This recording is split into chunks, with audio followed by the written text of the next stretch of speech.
Истории от древността.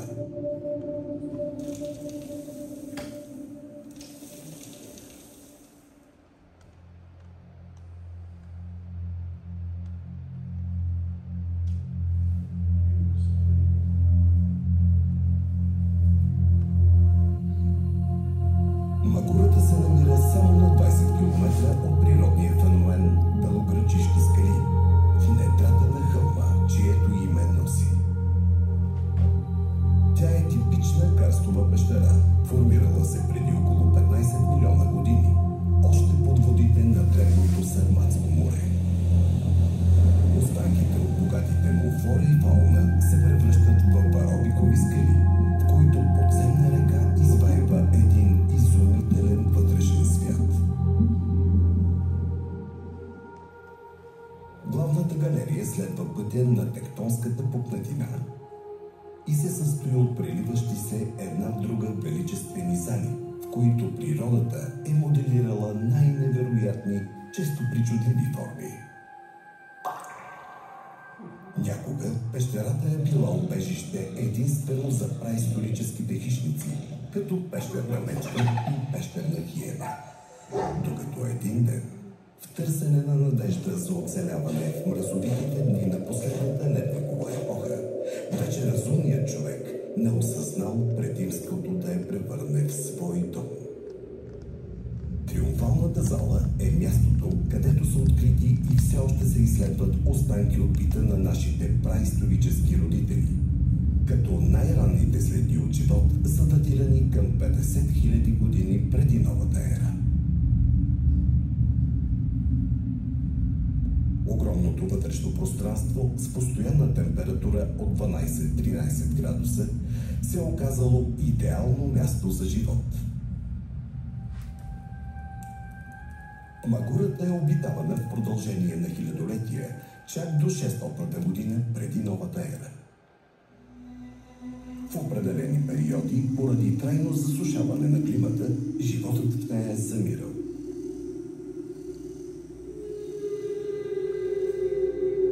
Магурата е нещо повече от обикновена пещера. Тя е културен феномен, чието тайни не спират да провокират научния интерес и любопитството на всеки, докоснал се до праисторическата скална живопис в галерията с рисунките. Точно пред входа й се намира един масивен сталагмит с формата на обърната нагоре длан и протегнати към небето пръсти. Някои вярват, че това е трон, в който някога са сядали просветените преди и след ритуалните си практики. Каква е истината за рисунките в пещера Магурата?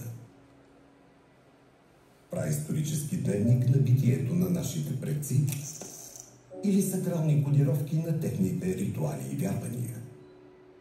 По всяка вероятност и двете. Но учените все още нямат категоричен отговор. А за нас, останалите съвременни хора, е още по-трудно да си обясним какво точно е искал да каже праисторическият човек. В търсене на смисъла можем да се опрем на различни хипотези. Някои с голяма степен на достоверност, други в процес на проучване, а трети в сферата на езотеричното, но все пак под въпрос. Едно обаче е сигурно. Тук нашите прародители пишат своята история на своя древен език – рисунките. Едни от най-старите и най-загадъчните на Земята. Те в никакъв случай не са хаотични драсканици, плод на примитивен ум, защото още в края на палеолита Homo sapiensът е физически и ментално развит до ниво идентично на съвременния човек. Отдавна не комуникира с членоразделни звуци. Има сериозни познания за природните закони и забележителни прояви на абстрактно мислене. В този смисъл, рисунките биха могли да се приемат като наченки на концепцията за езика във времена без писменост. Едно безспорно културно постижение в онази далечна епоха. Като един своеобразен запис на памет на основата на символни изображения, Подобно на китайския език, където един знак е конкретна дума, съчетание от няколко е изречение, а комбинация от взаимодействащи символи – цяла история. В света съществуват немалко пещери с впечатляващо и доста по-ранно праисторическо изкуство, но то неизменно изобразява животните, които хората са ловували, а понякога и отпечатъци от човешки длани. Докато магурата е единствената на Земята, в чието рисунки фокусът е върху човека. И това е пряко доказателство за еволюцията на човешкия разум и себеосъзнаване, което води до духовно израстване и обръщане към божествения свят. Друг уникален факт е, че в магурата древните хора едновременно са живели и създали култов храм с невероятно богатство и разнообразие от човешки фигури, което не се среща никъде другаде. Галерията с рисунките.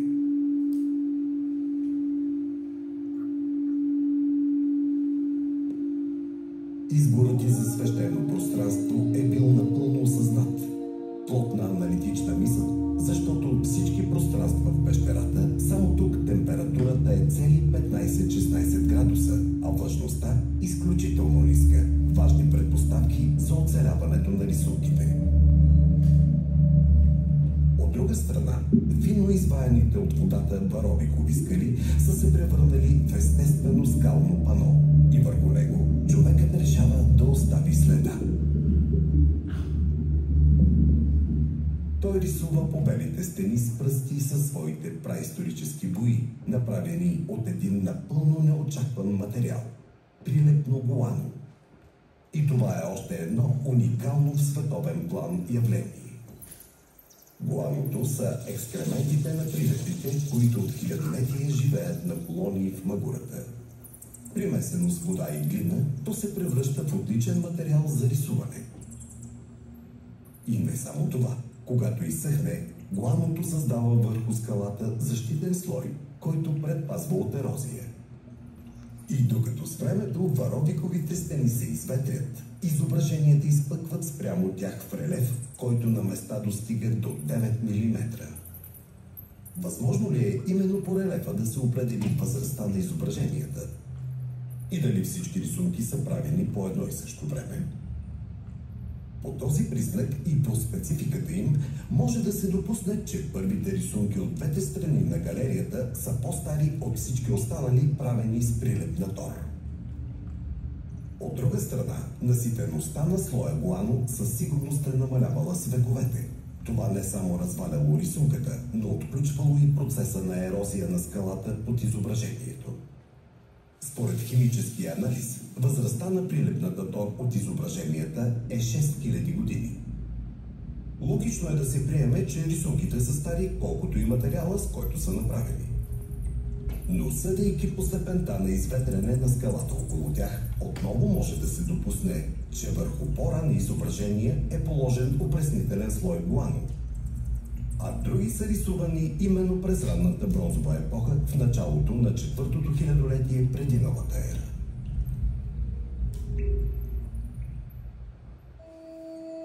Вярата в непреходните божествени сили, които властват на земята, съществува от най-дълбока древност.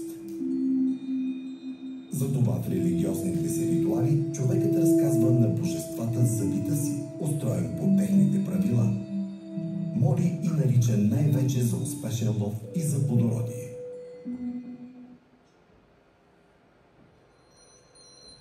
В прочутата ловна сцена, която е една от емблематичните и най-значими в галерията с рисунките, тази проста истина оживява пред нас на две нива. Горният фриз разкрива духовния свят, вярванията и преклонението пред божествените сили. Централно място в него заемат фигури с вдигнати нагоре ръце, сякаш понесени в ритуален танц. Според една от научните теории, те символизират богинята майка, върховно божество и покровителка на живота и природните цикли. По принцип, женска фигура с вдигнати ръце е символ на молитва или призоваване на висши сили. И в праисторическите общества се свързва с култа към плодородието, майчинството и божественото начало. Абстрактната гола мъжка фигура, по правило обърната с лице към женската, е в готовност за оплождане, важен акт за продължаване на рода и за плодородие.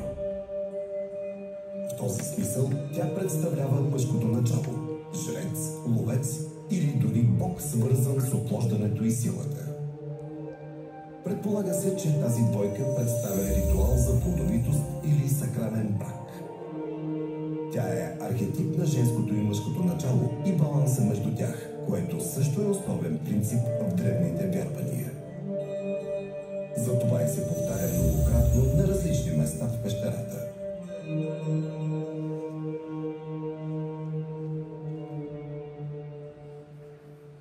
В долния фриз пред очите ни се разгръща картина от реалния живот.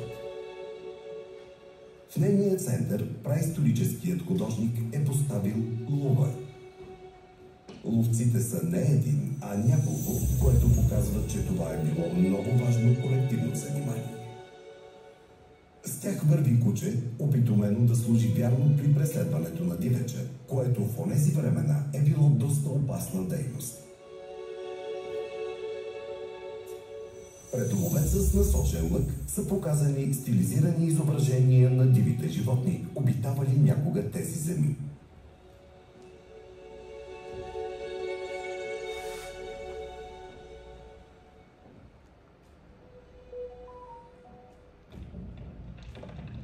Броят на изображенията в галерията с рисунките е над 700.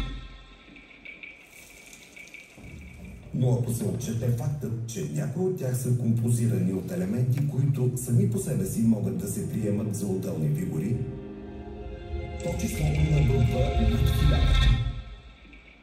Богатството и разнообразието на изображенията е още една от уникалните характеристики на пещера Магурата.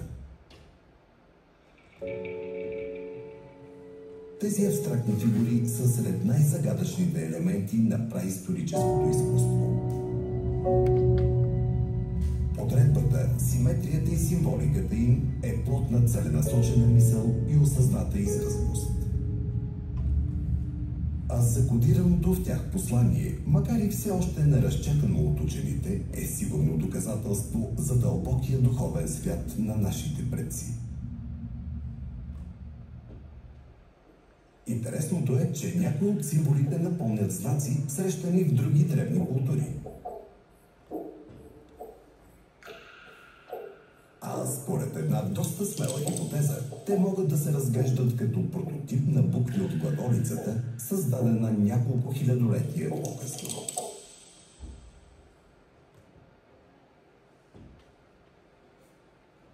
По пътя ни към дъното на галерията, едно изображение, оприличавано на гъба, за миг грабва вниманието ни и ражда въпрос.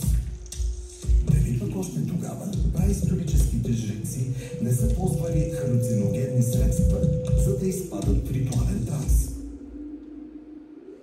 В своята цялост сцената представлява композиция от женски и мъжки фигури, почти всички разпределени по двойки.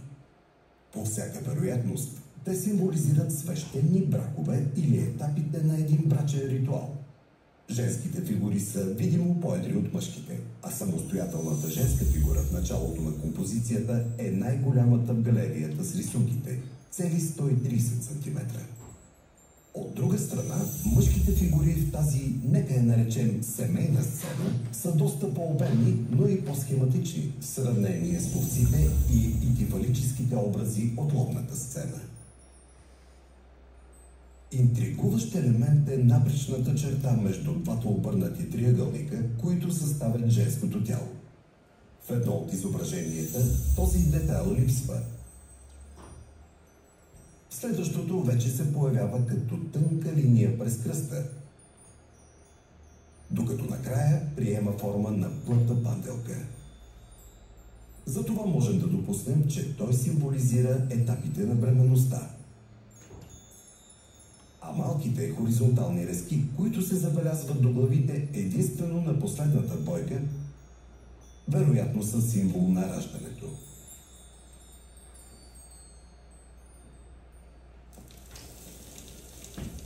И нека отново се обърнем към загадъчното изображение, което приехме за гъба. Дали пък това не е енергията, която ще се материализира в новия човешки живот?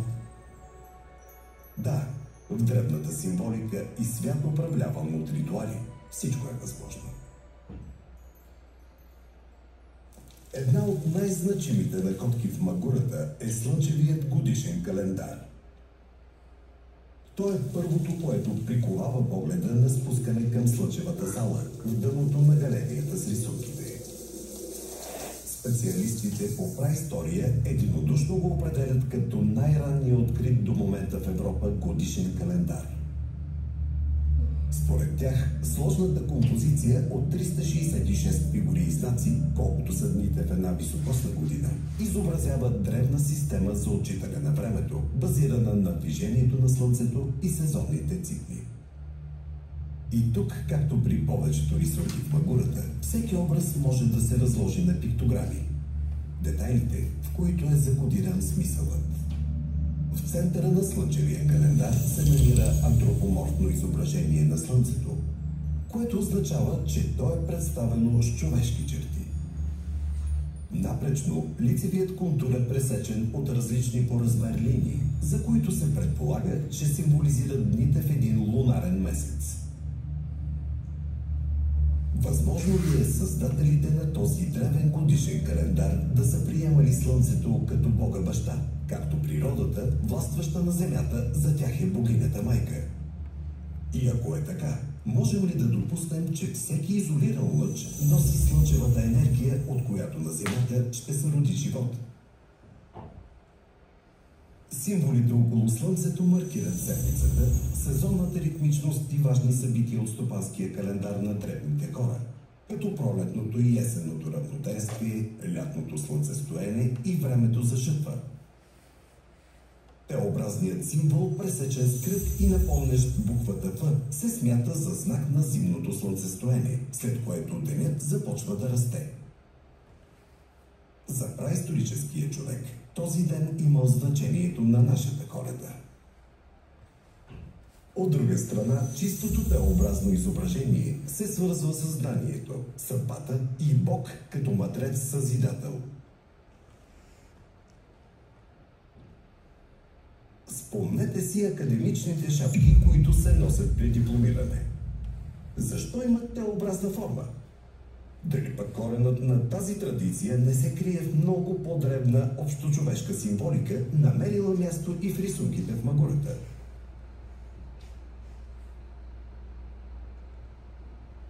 Фигурата вляво, наподобяваща по-малко слънце, символизира годишния кръговрат. Месеците в една година са били 13, изчислени съобразно лунните цикли и звездите. 7 от тях са показани с плътна външна преграда, а 6 без. Може би първите са студените, в които хората обитават пещерата, а вторите – топлите, когато живеят навън. Следващата сцена почти сигурно е сюжетно продължение на слънчевия календар. Предполага се, че в нея схематично е показано знанието на пещерните хора за човешката история. Годишният слънчев календар, изобразен в Магура, е изключително ценна находка. Защото тя доказва, че древните хора са имали доста добри познания по математика и астрономия и са били способни да управляват времето си спрямо природните цикли. Един финален поглед към останалите изображения в слънчевата зала затвърждава предположенията, че женското начало в това древно праисторическо общество е на изключителна почит. Повече от 2/3 от рисунките в Магурата са абстрактни символи.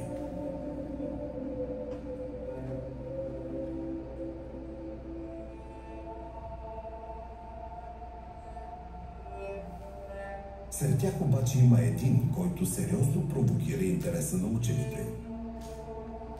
Тесните специалисти по праисторическо изкуство го определят като езически идол. И днес той, заедно с геометричните фигури, като точки, кръгове, зигзагообразни, успоредни или пресичащи се линии, шахматни мотиви и теобразните изображения, се счита за част от закодираното в галерията с рисунките древно учение.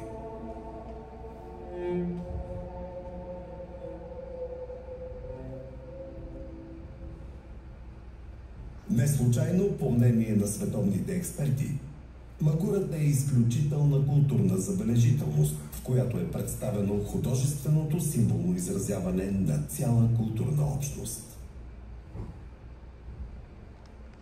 И макар шифърът към тези символи все още да не е открит, учените са категорични, че Магурата е безценна праисторическа библиотека, пълна съзнание за ранната история на Стария континент, за културата на праисторическите общества,